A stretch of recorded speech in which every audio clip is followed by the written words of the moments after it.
Very well.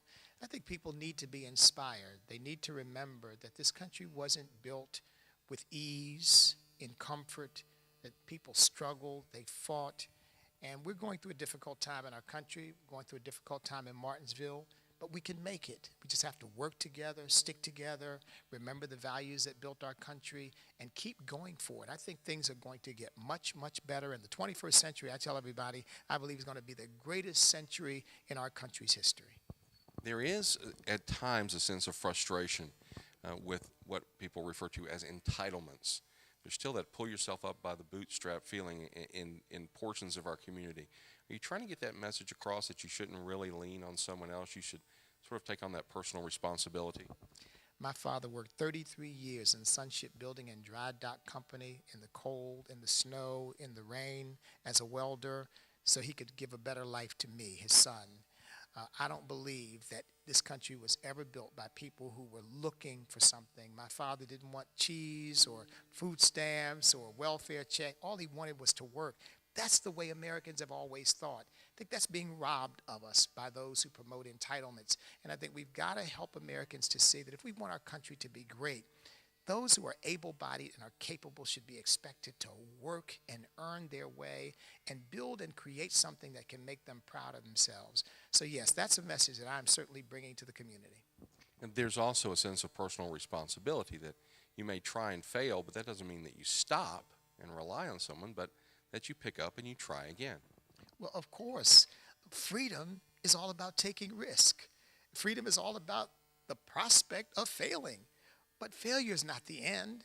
It's a learning process. It's something that you may go through and you figure out, okay, what did I do wrong? Some of the most successful business people in America had several businesses fail before they had one succeed.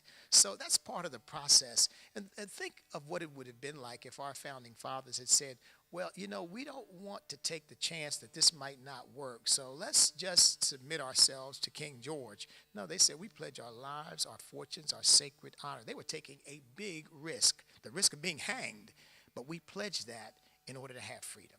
You referred to your father earlier. Obviously, one of his goals was to make your life better than his. Have we lost that vision of trying to empower our children, to make them hungrier, to move one step beyond where their parents may have been? Oh, I think we have. There was a time in our country when the average American didn't matter what their ethnicity, what their background was, they were proud. They didn't want a handout. They wanted to earn their way. We're now living in a culture that is teaching people that because of social injustice, you've been deprived, you've been discriminated against, you're owed something. You know, here, I'm an American of African descent, a black man here in America. My father never taught me that anybody owed me anything. He never taught me that anybody was going to give me anything or that I had a right to expect anybody to give me anything. He taught me, you work hard, son. You make your own way. You fulfill your dreams, or you strive to fulfill them. And yes, there will be obstacles, but there will also be opportunities, and you have to learn to take advantage of them. If people are resonating with your message, how can they get more information about you and your work? They can get in touch with me through my website at jacksonforlg.com. I'm running for lieutenant governor.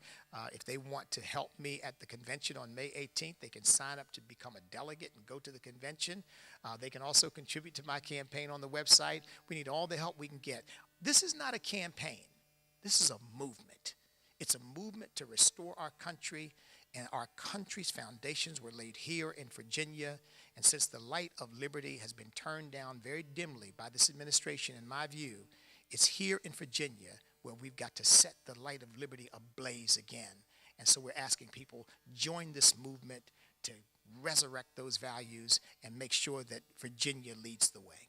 And talk a little bit about the values, because that seems to be a very key component to almost every race that occurs, whether it's nationally or locally. People want to know, what are your values? What do you stand for? How key of a component is that in connecting with voters?